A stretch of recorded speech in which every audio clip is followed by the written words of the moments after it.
experience here so far at the Happy Place? I am so into the Happy Place. I had a song lead me in here. A lot of people sang me down into this. This place is amazing. Thank you. Such a good Well, you make it vibe. that much more amazing because you're here. This is totally my pledge. Oh, look at your crystals. See, I have crystals out here. Oh, no, this whole vibe is so, look at the flowers behind me. She said, look at the flowers in the spirit tunnel is what we call it. Oh, now yes. you came into the main event, the party, because you are here. So congratulations on Agatha All Alone.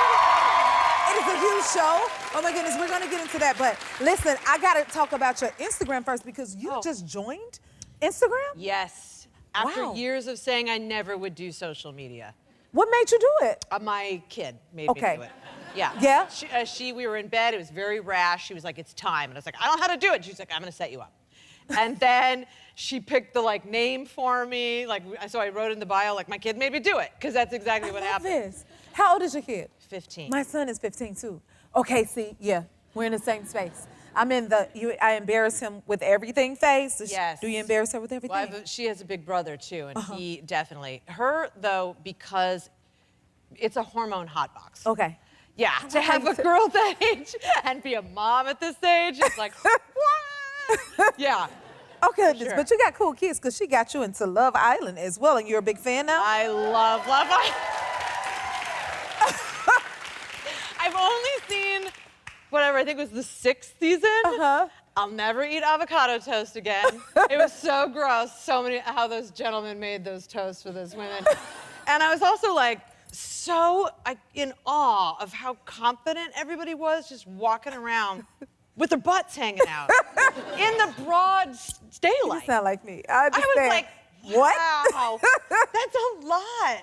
You gotta be really confident. Yeah, but it's a great show. Oh my God, I had so much fun. I never wanted it to end. Congratulations. And you've been married for over 30 years, huh? Yes. This is awesome. Yes. Well, tell me something very sweet for you that your husband does. Oh my gosh. What is he? Oh, okay. Well, to be clear, we've been married over 20 years together, 30, but it feels like, but we, if I have a red carpet I can't really wear high heels. I can relate to you, I understand that. I call it heel time.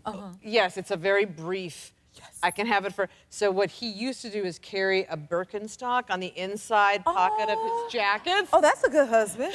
Then when I got down the the red carpet, I would just be like, and we would put him, and then he would just have to carry my high heels, like 2 pistols, just in the side of his jacket. Yes! Yeah. He needs to give lessons on all of that. I know. I love that. He wins all the awards.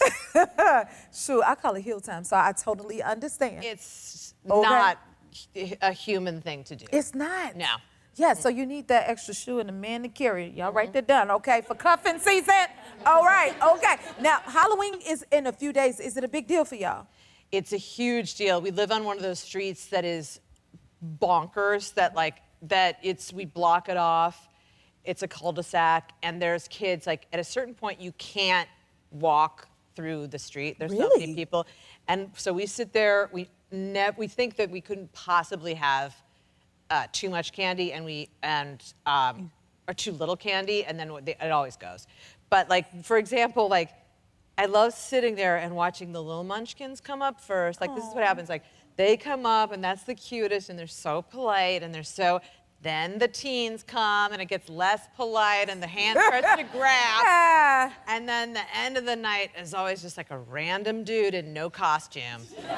Just holding a pillowcase, and you're like, okay. Here's your candy.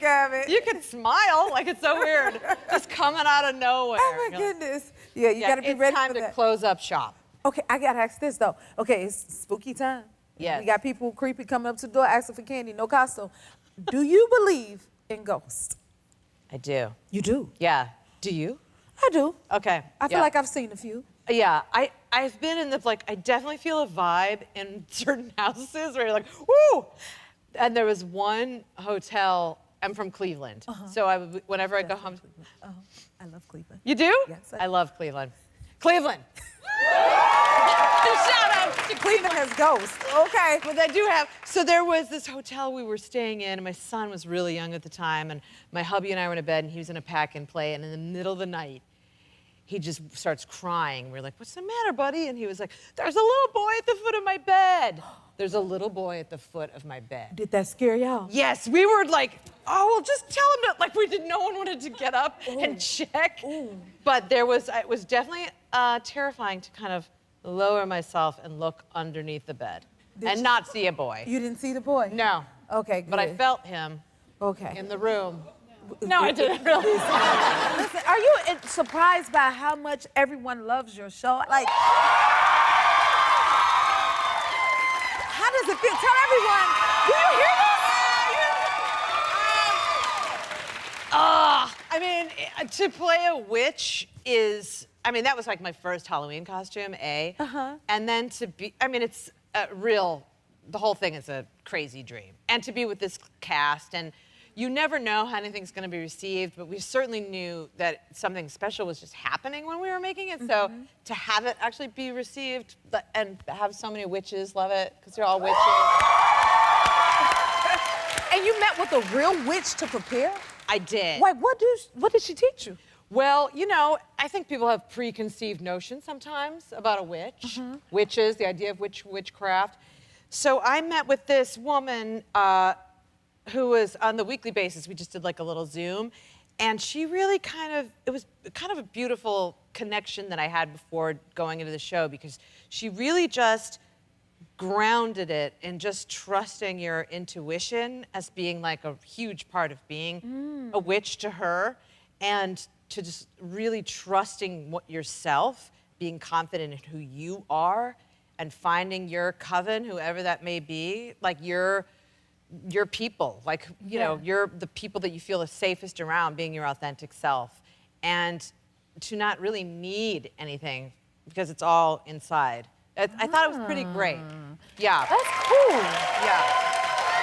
Listen, I find this really cool because you're like all over the LA, all over the billboards, like it's you everywhere. How does that feel? Like, right? What do you see when you... It's like, it's someone else. Like, when I look at him, I'm like, oh, like, it doesn't feel, like, it's so beyond anything that I could possibly comprehend. It feels like it's a different human being up there. That's how I have to... how you look at it. Yeah. I'm like, oh, look at that witch. It seems like you have so much fun doing this. Now, this week's episode, you're dressed as the Wicked Witch of the West. Like, how did you get into that?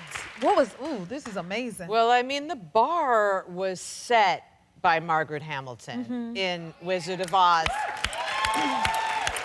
And so we had to honor her in some teeny way in this show. Because that is like, to me, she is it. Is my childhood. Like, that was like, I still think of her with those flying monkeys and whatever.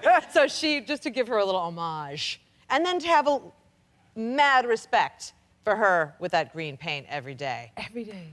Exactly. Yeah. See, with Cynthia, I can't wait to see what. Oh my goodness, and Wicked. But yeah, she's also in, That is true. That's a part of the commitment. Yeah. Now, you have a new scene in the first episode. Actually, it was your idea? Oh, yes. Tell us about Yes. that. I don't know what that says about me. How did you come up with that? Well, when we see Agatha at the beginning, she's completely without her powers. And she has to bust out of this spell, or is helped out of this spell by some mysterious characters. And I think when you first see her, when she first realizes it was really felt, I think the description was like she puts on a robe and goes outside. And I was like, I wonder if she would put on a robe because she is in a feral state. Like, I think that she was just feral. Like, she wouldn't even be thinking about, like, she didn't know who she is. She was just all of a sudden shot into this, like, world of having... That's commitment. You were really into that witch character. Okay. There was a lot of double-sided tape. So every time I moved, it was like... But it did it. Oh, yeah. It seemed necessary. Now, you do realize you're the first woman to show your butt in a Marvel Cinematic Universe? I am. I didn't know it at the time, but also to know that it's behind Thor is pretty great. Thor, me.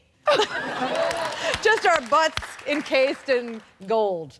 That's my dream. We got you something to just commemorate that moment because you deserve it. What? You are fabulous. Yes, you must have this.